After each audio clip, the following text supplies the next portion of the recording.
감응력. 페니 피어스.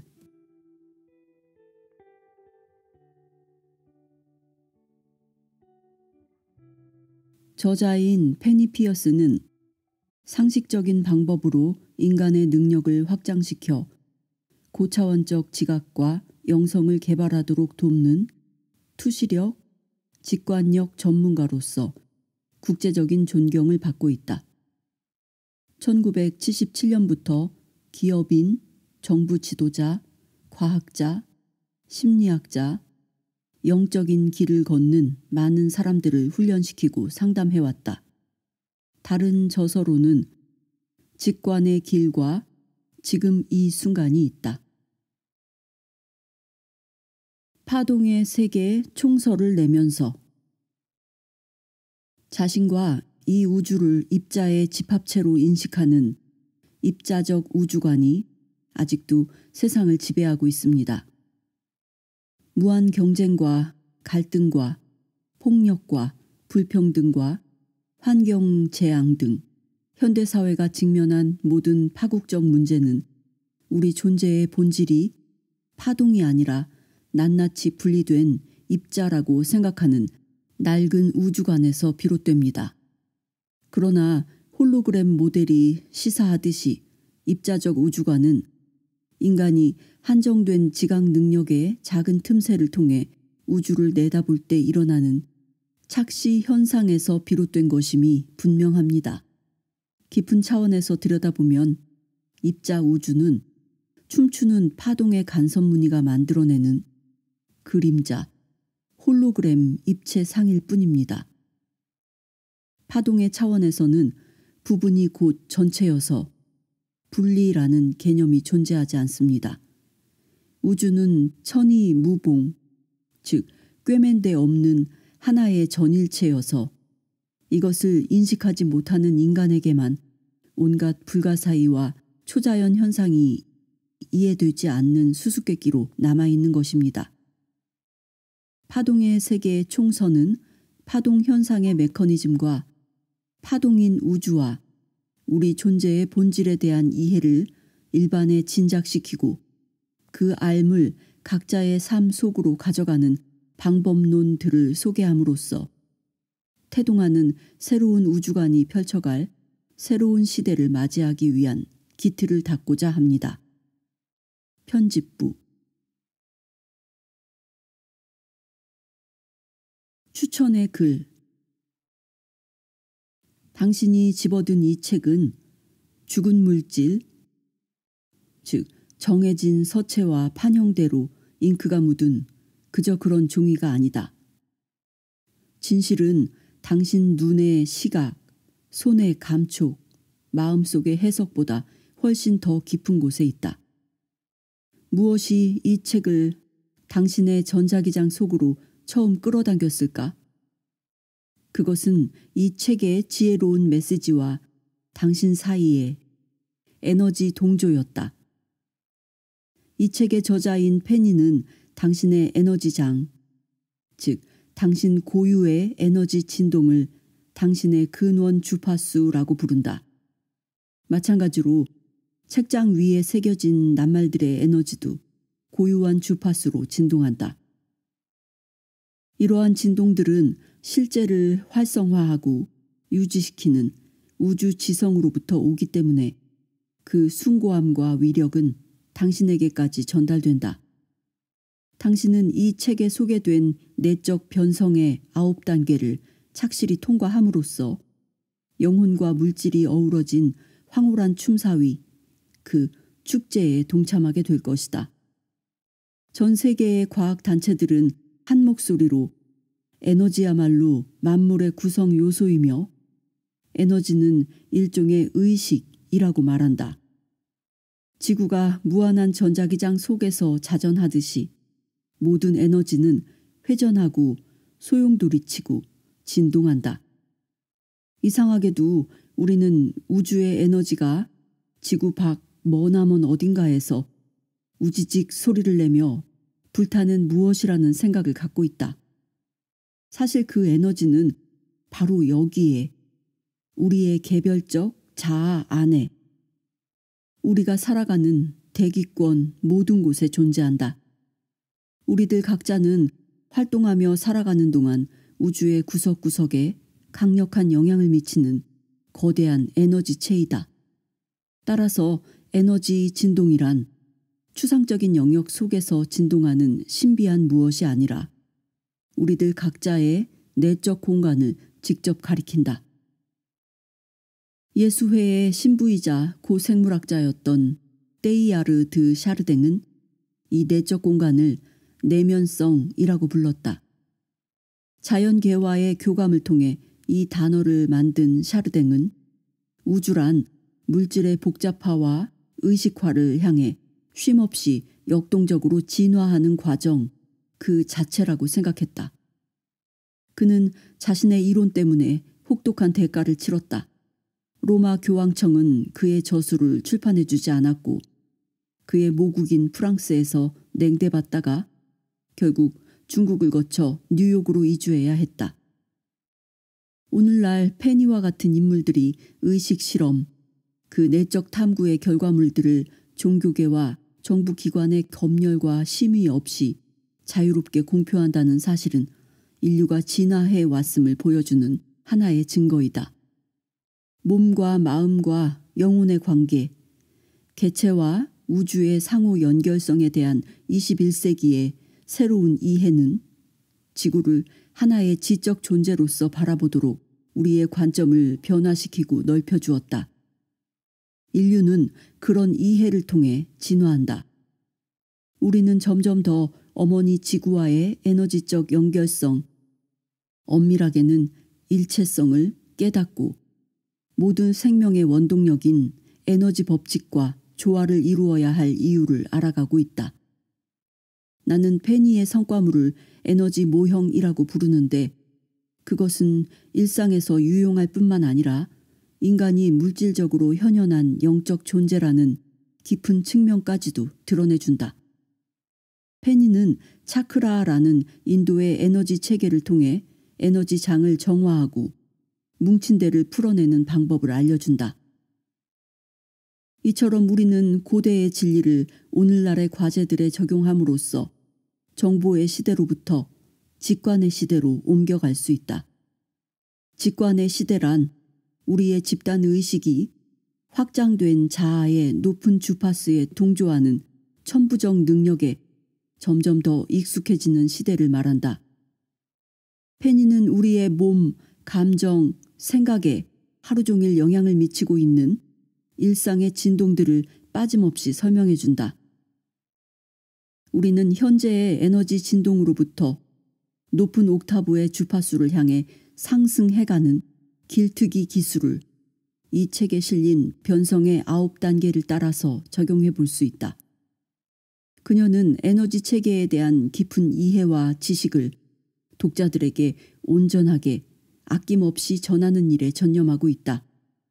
그녀는 우리가 자신의 근원 주파수를 보정하고 또 보정함으로써 가장 높은 목적에 따라 살아갈 능력뿐만 아니라 그렇게 해야만 할 책임도 지니고 있다는 사실을 보여주는 좋은 본보기다. 직관적 에너지의 활용이 영매나 신비가들만의 몫이 아니라는 건 대단히 고무적인 사실이다. 의식적이든 무의식적이든 우리 모두는 저마다의 발달 수준에 맞게 그 타고난 능력을 발휘하고 있다. 페니는 우리도 이 책의 연습들을 통해 의도적으로 직관력을 발달시킬 수 있다는 좋은 소식을 전해준다. 또한 우리는 통찰, 직관, 영감이 가득한 태초의 보고, 즉 안팎의 모든 곳에 실제하는 생명의 원천으로부터 에너지를 끌어올 수도 있다. 산염 에너지의 훈련과 활용은 자아 변성의 가장 강력한 원동력이다. 카를 융은 12살에 겪었던 변성의 체험을 이렇게 묘사한 바 있다. 갑자기 나는 짙은 구름으로부터 막 빠져나온 듯한 강렬한 체험을 하게 되었다. 나는 단번에 모든 것을 알았다. 이제 나는 나로서 존재하는구나. 마치 내가 안개가 사라지는 지점에 서 있는데 뒤편으로 조금 물러나면 나라는 것이 도로 사라지는 듯했다. 그런데 이제 나는 나 자신을 마주하게 되었다. 물론 나는 그 이전부터 존재했지만 나는 단지 나에게 일어나는 일들을 수동적으로 당하고만 있었을 뿐이다. 그러나 이제는 나 자신에게 나라는 것이 생겨났다. 스스로 에너지체임을 깨닫고 내면성 속으로 들어가 의식의 신비를 탐구하기 시작할 때 우리 자신에게는 우리라는 것이 생겨날 것이다. 아직도 자기 성찰, 묵상, 명상, 그 외의 내적 수행들을 비정상적인 자기 도취로 여기는 사람들이 있다. 그러나 다양한 과학 분야의 임상 연구들은 내적 수행이 당사자의 에너지 진동을 긍정적으로 변화시킨다는 경험적 증거를 계속 발견하고 있다. 전자기학, 중력학, 양자역학 할 것 없이 비약적인 발전을 이룬 현대 과학은 역사상 모든 전통의 위대한 영성가들이 태초부터 말해온 바를 밝혀내고 있다. 우리는 참된 자아를 실현하고 우주의 진화에 동참할 자격을 충분히 갖춘 창조적 지성이자 빛나는 에너지체라고 말이다. 이 책은 근원 주파수 속에 머물기 위한 탁월한 훈련법, 저자의 경험, 상담 사례 등을 폭넓게 담고 있다.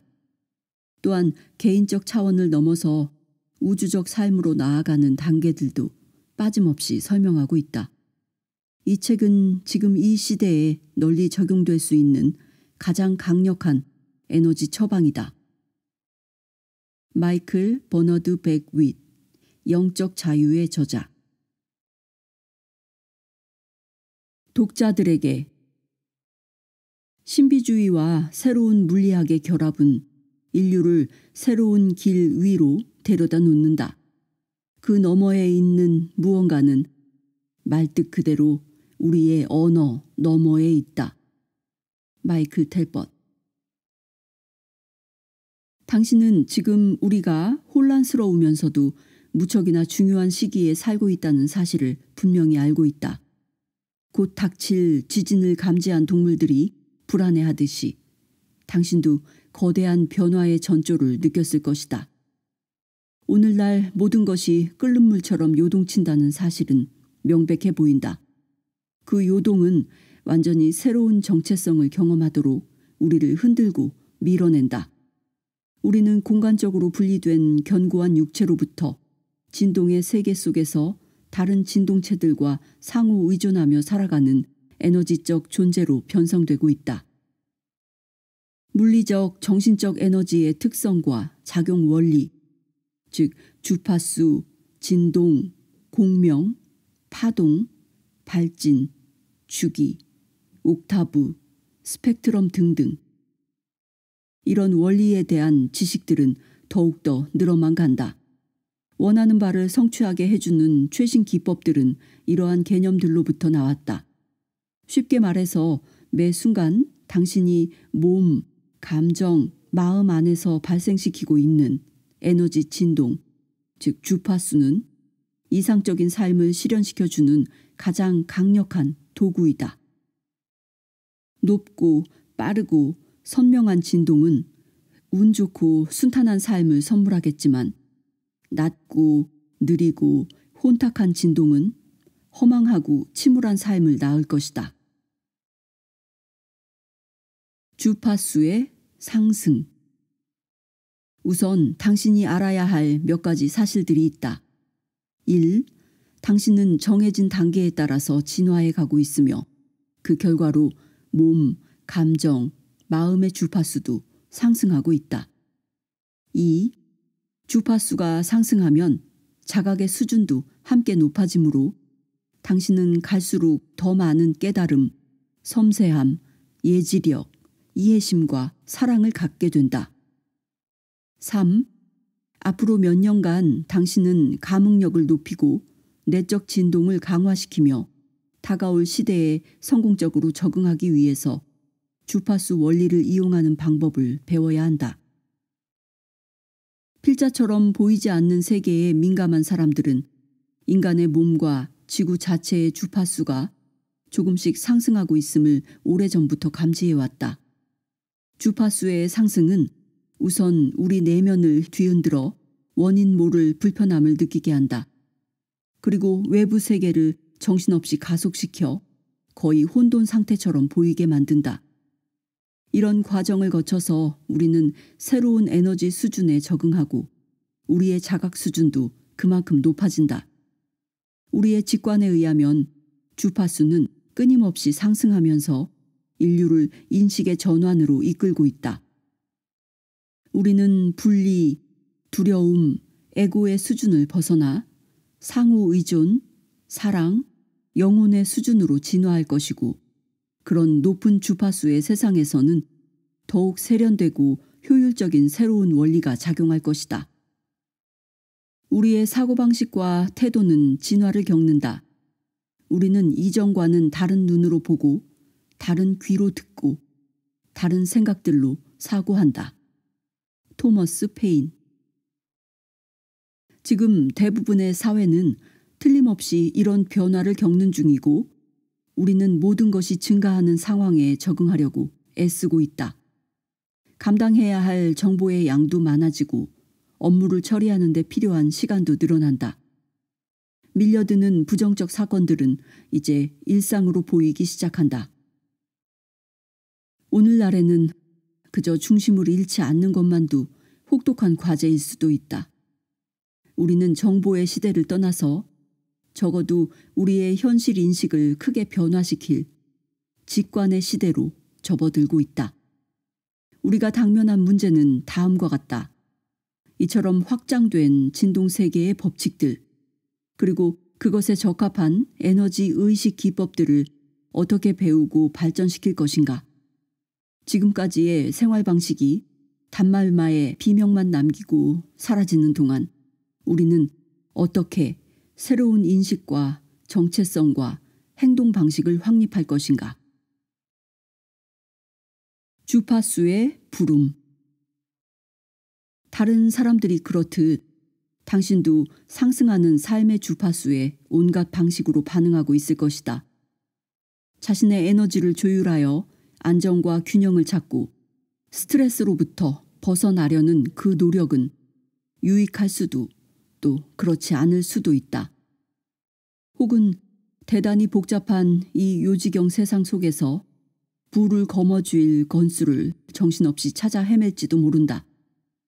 더 빠른 정보 처리를 돕는 기계와 장치들, 과학기술 속에는 그 해답이 없다. 분명한 것은 직관의 시대로의 이동은 틀림없이 에너지에 대한 지식과 행동, 그리고 실용적인 감흥력의 개발과 관련이 있다는 사실이다. 당신은 인생의 발목을 잡는 허탈감을 떨쳐내고자 이 책을 집어들었을까? 귀찮게 굴고 시비를 걸고 침울하고 무감각한 사람들에게 지쳐버렸는가? 끝없는 자극들이 몰고 오는 과도한 흥분 또는 무력감을 끝장내고 싶은가? 당신의 미래, 사건 사고, 지인들에 대한 미묘하고도 비언어적인 정보들을 어떻게 다뤄야 할지 모르겠는가? 당신은 그것들을 이해하고 싶지만 그 중에 무엇이 진짜인지를 콕 집어내지 못한다. 당신은 학문, 권력, 재물을 쫓는 동안 잃어버린 감각과 영성을 되찾고 싶을 수도 있다. 냉철한 태도로 사업적 성공을 이루었더라도 이제는 전적인 쇄신과 내적 동기의 유발, 비대해진 조직의 혁신을 요구받을 것이다. 당신은 끌어당김의 법칙을 배워 새로운 길로 들어섰는가? 그리고 최신의 현실 원리들에 대해 더 많이 알고 싶은가? 원하는 삶을 창조하기 위한 의지와 믿음 간의 적절한 균형점을 찾고 싶은가? 변화가 빠르거나 분명하지 않고 거의 제자리 걸음인 듯 느껴지더라도 걱정하지 말라. 만사는 적절한 때에 이루어지고 우리는 그 과정을 다 함께 겪고 있다. 높은 주파수의 의식에 적응하기 위한 배움은 보편적으로 일어나고 있다. 우리는 똑똑하고 의지가 강해야 뒤떨어지지 않고 원하는 것을 얻는다고 가르치는 세상으로부터 벗어나서 사랑과 협동, 자유가 보장되고 결과가 쉽게 실현되므로 중간 단계의 따위가 존재하지 않는 세상으로 옮겨가고 있다. 진실로 가장 기분 좋은 순간은 몹시 불편하고 불행하고 부족하다고 느낄 때 찾아오는 법이다. 고민에 떠밀리는 그런 순간에야 우리는 틀에서 벗어나 새로운 방법 또는 더 진실한 답을 찾기 시작하기 때문이다. 스캇 백. 최고 주파수의 일상화. 당신은 참된 자아로서의 더 높은 체험과 더 나은 삶을 가로막는 껍데기, 즉 에고를 혼자 힘으로 부숴버릴 수 있다. 구루가 없어도 상관없다. 초자연적 체험 속으로 날려보내주는 특별한 사건도 필요 없다.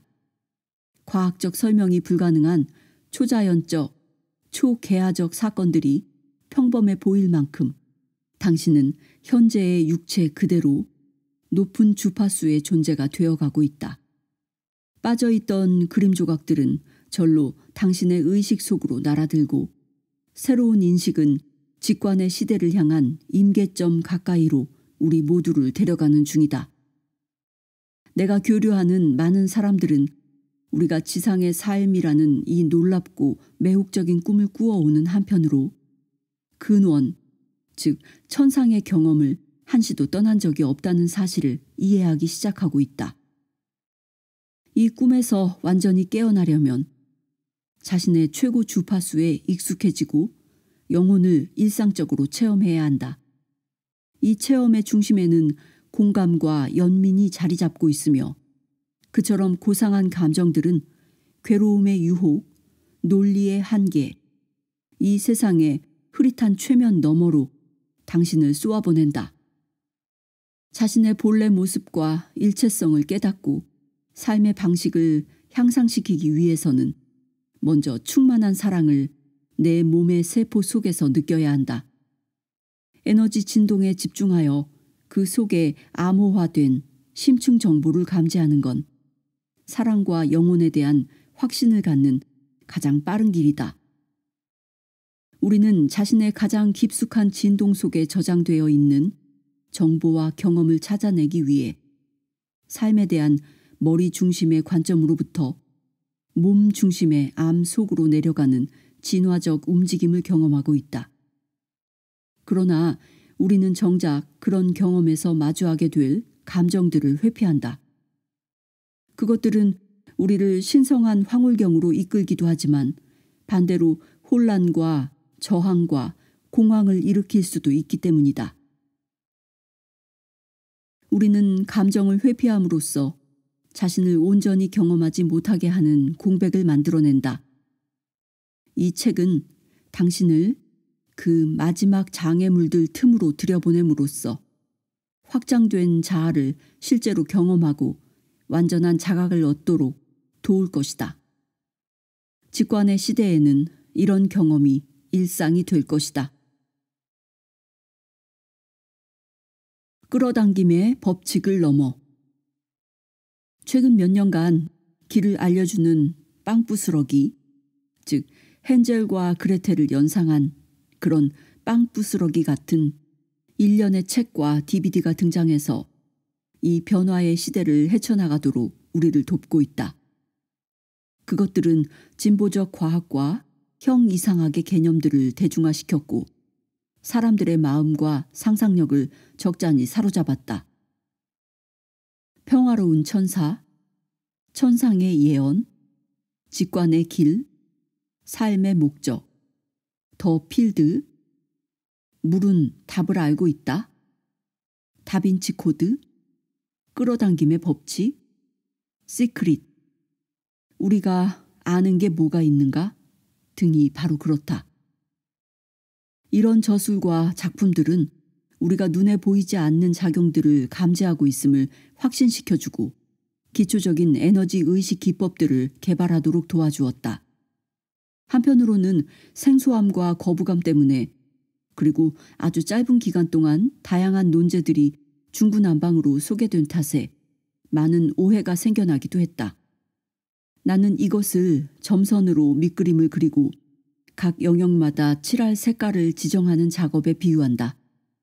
이런 밑그림이 준비되어 있어도 당신은 실제로 점선들을 연결해야만 그림의 윤곽을 확인하고서 좋아하는 물감이나 크레용을 골라 색칠할 수가 있다. 이 책은 당신이 그 그림을 완성하도록 도울 것이다. 이 책의 목적. 나는 직관력 훈련의 한 부산물로서 70년대 중반부터 날로 가속화되고 있는 이 세상의 배후에서 벌어지고 있는 일들에 관한 많은 통찰과 계시를 얻었다. 인류가 다 함께 변성의 발걸음을 내딛는 이런 사건은 지난 수천 년간은 물론이고 아마 지구의 역사를 통틀어도 처음일 것이다. 나는 80년대부터 주파수의 상승을 알리고자 예언과 미래의 방향, 홀로그램과 새로운 패러다임, 자아와 영혼의 간격 좁히기 등의 강의를 시작했다. 그때 나는 변성 과정의 계율을 설명했는데 후에 참가자들은 이렇게 말해주었다. 이 강의는 내가 경험하는 일들에 대한 이해를 넓혀주었어요. 변성 과정에 더 높은 목적과 긍정적 결과가 있다는 사실을 몰랐다면 저는 혼란스러웠을 거예요. 또는 두렵거나 우울했을 거예요. 내면의 급진적 변성과 새로운 의식 수준으로의 상승은 서양의 기계론적 패러다임이 빚어낸 현 시대의 지구적 위기 속에서 우리가 기대어 볼 마지막 희망일지도 모른다. 스타니슬라프 그로프. 이 책의 목적은 감추어진 변성 과정의 영향력을 당신에게 이해시키고 그 단계들을 수월하게 통과하도록 돕는 것이다. 당신은 감흥력을 키워 감정의 벽을 허무는 기법들을 통해 무수히 다양한 진동 상태 속에 숨은 메시지를 해독해낼 수 있다. 당신은 자신의 영혼에 맞는 가장 빠르고 본질적인 진동을 찾아 그것을 유지하며 살아갈 수 있다. 나는 당신이 다른 사람들의 낮은 주파수에 흔들리지 않기를 바란다. 우리에게는 건강한 감흥력을 얻는 방법이 있다. 그리고 내적 진동을 조절하는 사람은 막강한 힘을 얻는다. 직관의 활용. 직관에 주의를 기울이는 태도는 이 책의 내용을 받아들이고 소화하는 데 큰 도움이 된다. 직관은 직접적이고 균형 잡힌 인식이다. 직관은 몸, 감정, 마음, 영혼 등으로 나뉘어 있는 당신의 의식을 통합하는 데서 비롯된다. 직관은 지금 이 순간에 집중할 때, 긴장 없이 깨어 있을 때, 몸과 감정의 신호와 소통할 때, 의지만으로 밀어붙이지 않을 때, 순수하게 열려 있을 때 솟아난다. 직관은 본능적인 끌림 또는 거부감이다. 또는 오감 중의 한 형태이거나 복잡한 의미, 구조, 예지, 정보 패턴에 대한 번뜩이는 이해일 수도 있다. 나는 직관의 길에서 이렇게 말한 바 있다. 직관은 당사자의 성장과 실현을 위한 촉매제이다. 그것은 한 개인의 삶에 깊고 영속적인 변화를 일으키기 위해 등장하므로 진짜 사실이라기보다는 사실처럼 보이는 주관적 체험에 불과하다. 직관적 통찰은 이 책을 읽다가 잠시 멈춘 사이에 솟아나올 수도 있다. 책 내용과 관련된 경험을 사회생활에서 하게 될 수도 있다. 직관적 깨달음은 그 정보가 당신에게 특히 생생하게 와닿게 해줄 것이다. 이 책의 개념들을 완전히 이해하기 위해서는 어떤 이치를 느끼고 감지하는 쪽으로 기존의 관점을 전환해야만 하는 일이 자주 있을 것이다. 감흥력을 높여갈수록 직관은 당신이 감지한 진동의 의미를 통찰하게 해줄 것이다. 직관은 더 높은 차원의 현실을 드러내주고 신성을 더욱 확실히 경험하도록 이끄는 통로이다. 그리고 결국에는 직관이 가져다준 정보를 어떻게 해석하느냐에 따라 당신의 성장과 행동은 제한되거나 해방될 수 있다. 주파수 찾기. 실로 보이지 않는 우주가 보이는 우주보다 더 실제적이라는 관념이 노련한 과학자들에게 오늘날만큼 널리 받아들여진 적은 없었다. 하지만 모든 위대한 전통의 공통된 사상, 아리스토텔레스는 생명을 물질에 스며든 영혼이라고 불렀다. 이러한 공통된 사상을 잊지 않고 있는 성각자들에게 그것은 전혀 새로운 사실이 아니다. 신비주의 철학은 빼어난 논리로 각광받고 있다. 비물질적인 세계관, 에너지장과 파동과 마음의 영향력 등이 그러하다. 70년대 초부터 나는 직관력 향상에 힘을 쏟아왔다. 또한 마음을 다스려 고통을 치유하는 방법도 수련해왔다. 불교도들이 깨어있기라고 부르는 수행법 말이다. 직관의 신비를 밝히려는 나의 열정은 한 번도 시들해지지 않았다. 나는 직관을 연구하는 동안 모든 종교와 영적 전통들의 공통점을 발견했고 삶을 순탄하게 해주는 비밀들도 많이 찾아냈다. 나는 직관력을 훈련하기 위해 나 자신에게 질문을 던지곤 했다. 나의 삶이 좀 더 포괄적으로 또는 구체적으로 아니면 완전히 다른 방향으로 발전되거나 해체될 필요가 있는지를 꾸준히 자문했다. 때로는 윤회와 전생 등에 대한 호기심이 그것들은 몇 년간 나의 중요한 세계관이었다. 그 호기심이 개인적 차원을 넘어선 더 큰 무언가로 확장되는 시기도 있었다. 그럴 때마다 이전의 관심사들은 그 의미와 중요성을 잃었고 나 또한 그만큼 눈길을 덜 주게 되었다. 놀랍게도 우리는 어떤 대상을 향해 그렇게나 열광했다가 금세 확 식어버린다. 하지만 나의 경험에 의하면 솔직하고 열린 태도를 유지하는 한 가장 정확한 것은 바로 우리의 직관이다. 그런데 그런 성찰에도 불구하고 직관력이 향상되는 수준 이상의 단계가 찾아오거나 인간의 깊은 잠재력 속으로 이끌어줄 확실한 기법을 발견하지는 못했었다. 나 자신이 그동안 직관력만 키워온 것은 아니라는 사실을 깨달은 건 최근의 일이다. 내가 상담 작업을 통해서 높여온 공감 능력, 즉 에너지의 구조와 진동, 의식의 주파수, 감정, 신념, 의도의 혼합 패턴 등에 대한 감흥력이야말로 직관력 개발 이후의 다음 단계였던 것이다. 감흥력의 향상. 모든 사람은 뛰어난 공감 능력을 갖고 태어나지만 그것은 훈련되거나 검증받지 못한 채로 사용 보류 딱지가 붙어 선반 위에 처박히기 십상이다. 나의 능력이 살아남은 것은 운이 좋았기 때문이다.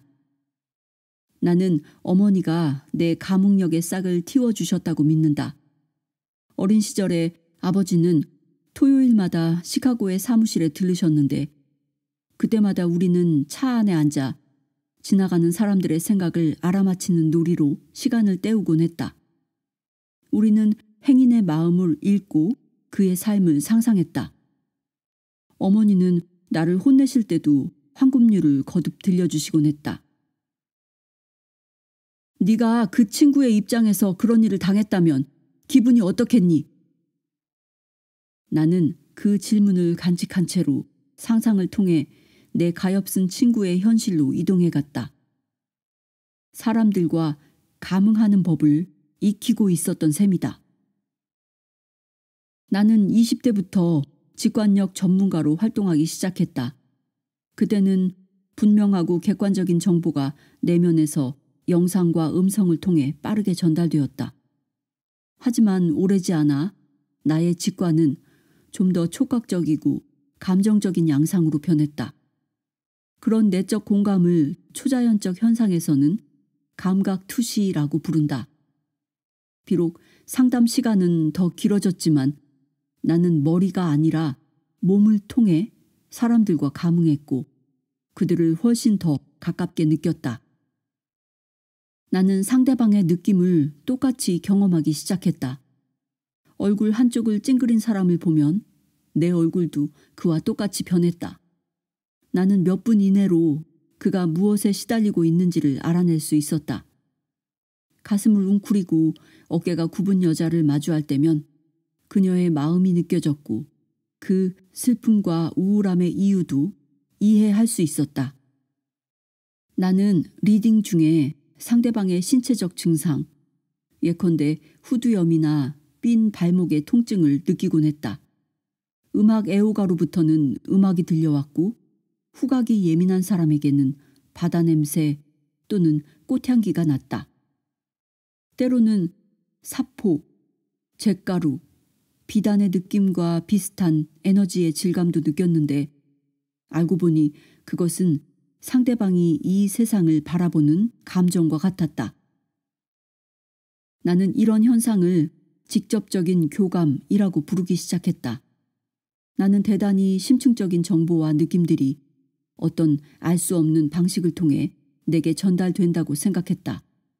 또한 나는 이런 능력이 제약으로 작용하지 않게 하는 법도 터득했는데 원래의 내 몸과 쾌활한 천성에 집중함으로써 나는 즉시 자연스럽고 균형 잡힌 상태로 돌아올 수 있었다. 외부 세계와 그것의 모든 형상은 내부 세계의 기호이다. 야콥 베메. 한 번은 어린 시절에 성적, 신체적 학대를 당했던 한 여자가 내게 상담을 받으러 온 적이 있었다. 그녀의 첫인상은 예민하고 퉁명스러웠다. 당시에 나는 그것 또한 그녀와 감응한 결과라는 사실을 자각할 만큼 노련하지 못했고 그녀는 가슴 위로 팔짱을 꼿꼿이 낀 채 지금 이 상황이 못마땅한 듯 행동했다. 그녀는 반대편 의자에 앉아 나를 적대적으로 대했다. 나는 위협과 두려움, 분노를 느꼈지만 직업적인 태도를 유지하면서 리딩을 시작했다. 그리고 그녀의 방어벽들을 뚫고 들어갔을 때 나는 학대의 경험을 발견했다. 나는 그녀가 얼마나 큰 상처를 받았는지, 얼마나 연약한지를 느꼈다. 사실 나는 몇 분 전부터 그녀의 감정을 느끼고 있었다.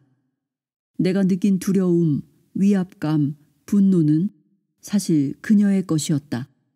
또한 나는 그녀의 겉모습 아래 감춰진 사랑을 발견했고 그녀가 지금껏 감내해온 일들에 대한 깊은 연민에 빠졌다.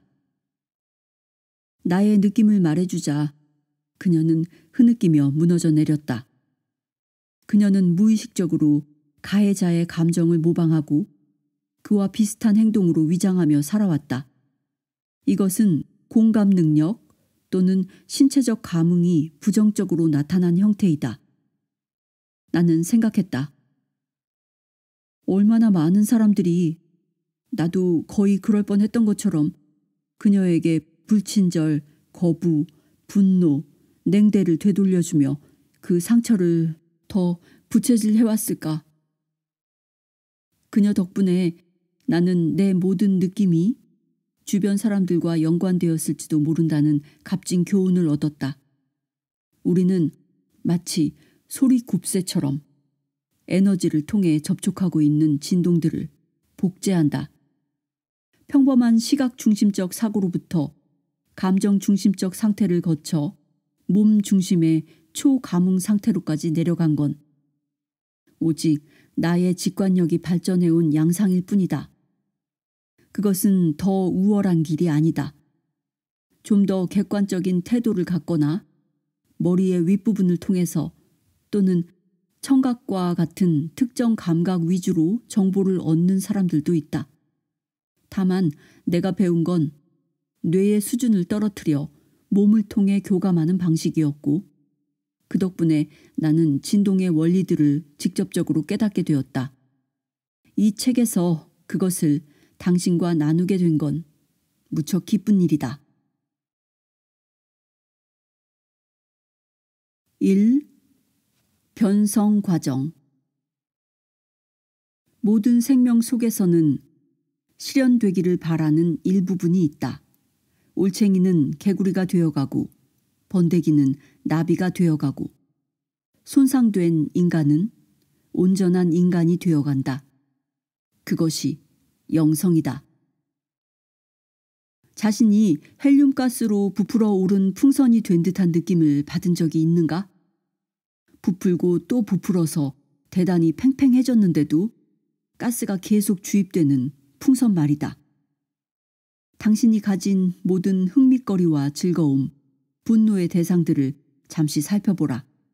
그리고 거기에 세상의 모든 창조적 발견, 새로운 진실, 일상의 변화, 눈요깃거리들, 진귀한 것들을 더해보라.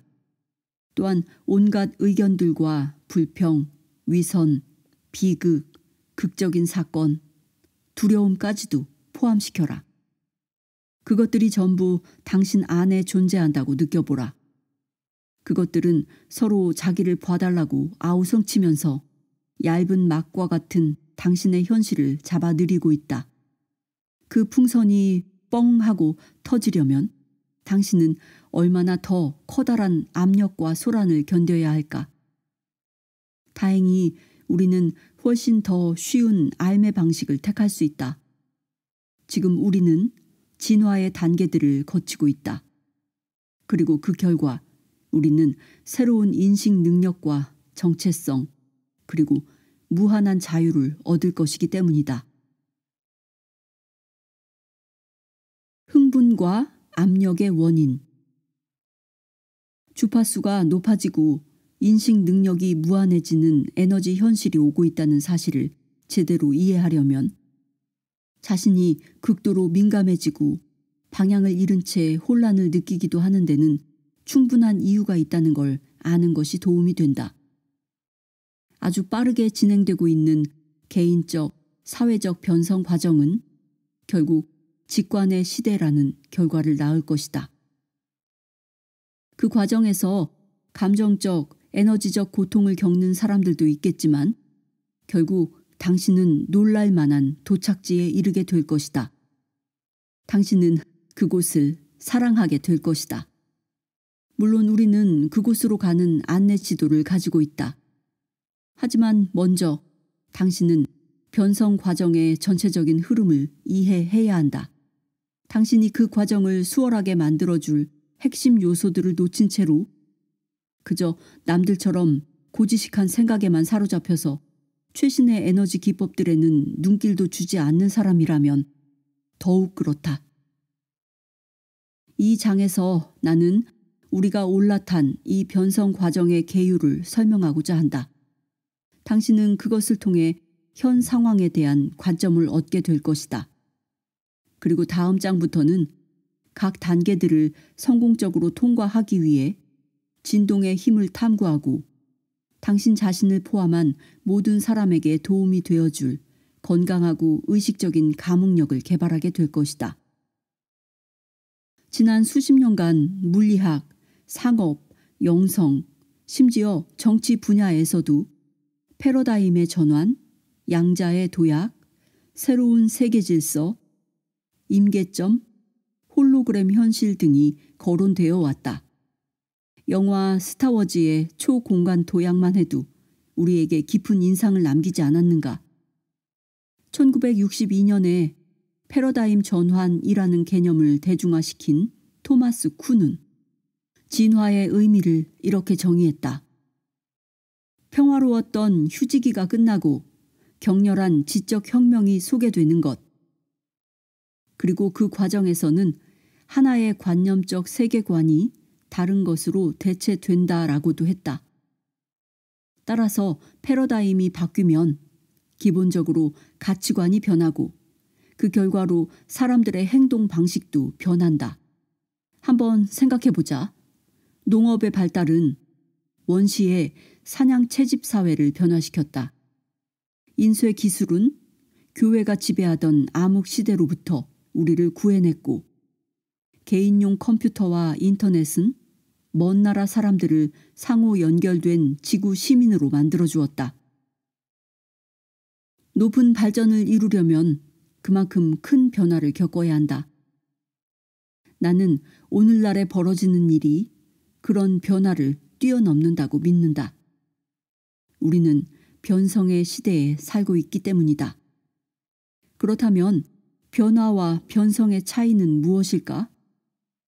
변화 플러스 다음 차원은 변성이다.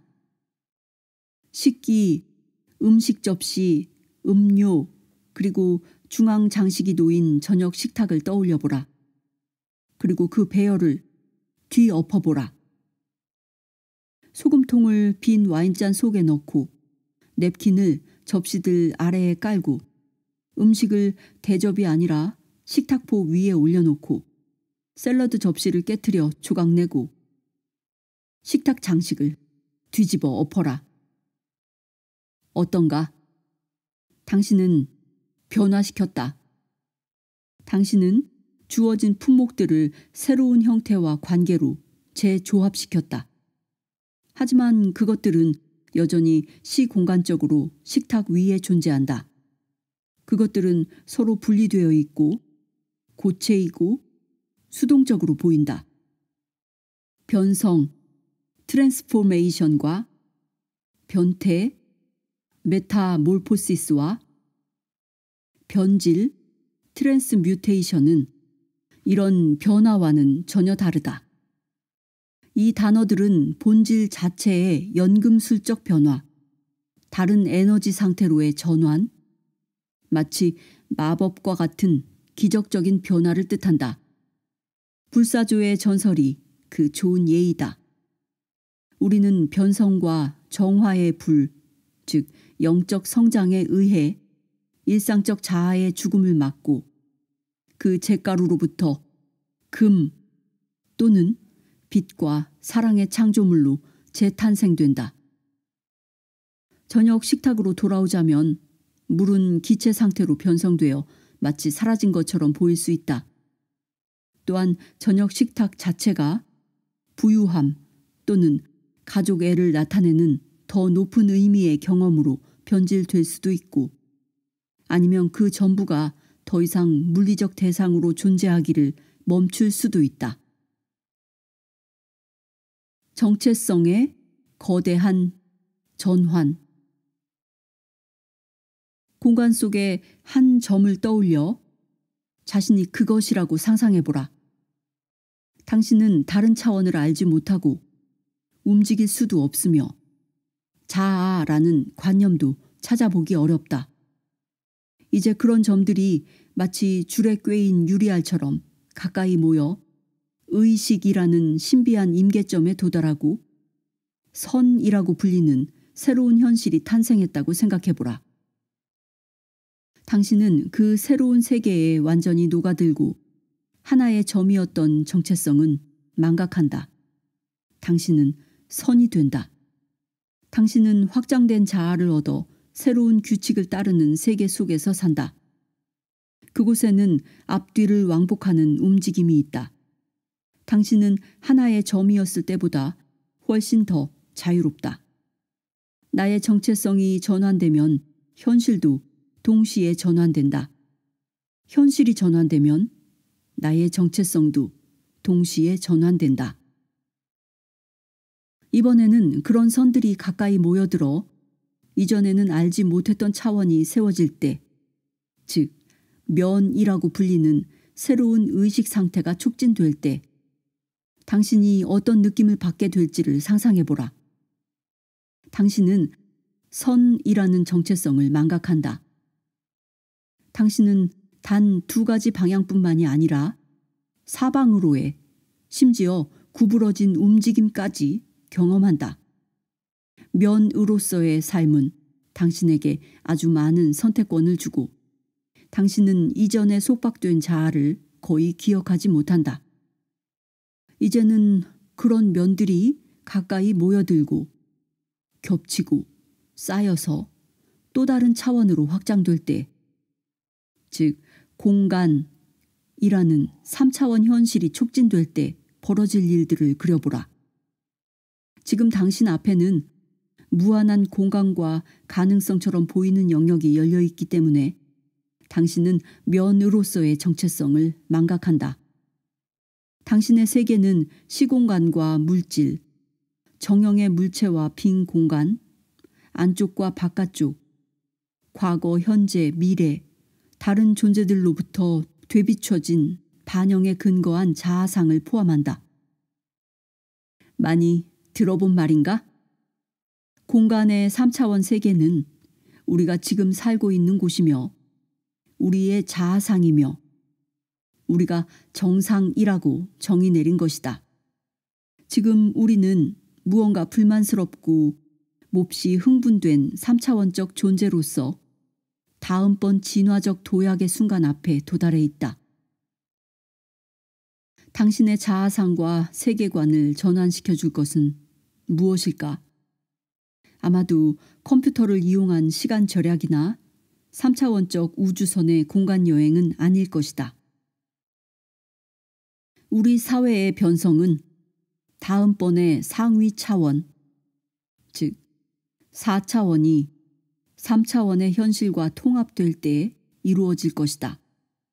당신은 이 4차원을 영혼과 영성의 영역, 공간 이상의 체험, 에너지와 의식의 통일장 속에 모든 것이 동시에 존재하는 곳, 모든 것 안에 다시 모든 것이 포함되어 있는 곳, 모든 것이 알려지는 곳, 사랑을 근본 재료로 삼아 모든 것이 만들어지는 곳으로 생각해 볼 수도 있다. 3차원과 4차원이 뒤섞인 현실은 마치 무엇과 같을까? 힌트가 하나 있다. 당신은 인과관계의 단순 논리와 고집스러운 태도를 거두게 될 것이다. 당신은 나선형으로 사고할 것이고 삶은 주기적인 파동처럼 움직일 것이다. 당신은 프랙탈과 홀로그램이 의식의 기초임을 이해하게 될 것이다. 거기에는 거리, 과거, 미래 따위가 존재하지 않는다. 새로운 현실에서는 영혼이 지고한 힘을 가진다. 보이는 영역과 보이지 않는 영역을 넘나드는 의식 수준이 보편화될 것이며 그 어떤 일도 가능해질 것이다. 다가오는 황금 시대에 관한 잉카의 예언. 10번째 지혜 경험적인 안내서라는 책에서 제임스 레드필드와 캐럴 에이드리엔은 위라코차 재단의 중역인 엘리자베스 젠킨스의 말을 인용한다. 안데스의 예언자들, 그 성스러운 남자와 여자들은 1993년부터 2012년까지가 인류의 의식 진화의 결정적인 시기라고 말한다. 그들에 따르면 우리는 우리 자신을 다시 만나는 시대 속으로 들어가고 있다. 안데스인들은 우리가 이 시기에 3차원 수준의 의식으로부터 4차원으로의 이행을 겪을 것이라고 믿는다. 집단적 두려움을 정화하고 영적 에너지를 충분히 모아 인류가 다 함께 4차원 수준의 의식으로 진입하는 것이 우리의 과제이다. 페루 출신의 잉카의 영적 사자인 휠라루 후야타는 이렇게 말한다. 고대 이후로 그 마지막 황금시대 이후로도 태양의 아이들은 존재해왔다. 한 해에 4계절이 있는 것처럼 4종류의 거대한 우주시대가 순환한다. 황금시대 다음에는 은혜시대가 온다. 다음은 동해 시대이고 그 다음엔 철의 시대로서 이것이 지난 수천 년간 지속되어 왔다. 이 마지막 금속의 시대는 강한 물질적 성질을 지닌 어둠의 시기였고 사람들은 이기주의에 빠져들어 어머니 자연의 힘을 부정적으로 사용했다. 그것은 전쟁의 시대, 금속과 같은 냉정함의 시대였다. 긴 겨울과 같았던 철의 시대가 이제 끝나가고 있다. 마치 봄처럼 새로운 황금 시대가 세상 곳곳에서 자신을 드러내고 있다. 우리는 계시를 받아들이고 자신의 몸을 신정과 같이 여기며 우주 법칙을 인식하는 자연의 방식으로 되돌아가야 한다. 각각의 개인은 하나의 성스러운 신전이다. 가슴은 그 신전의 제단이다. 거대한 빛의 반향인 사랑의 불이 이 제단 위에서 불타오른다. 이 내면의 빛은 반드시 알려져야 하고 보살펴져야 하고 숭배되어야 한다. 이것이 태양의 아이들의 종교이다.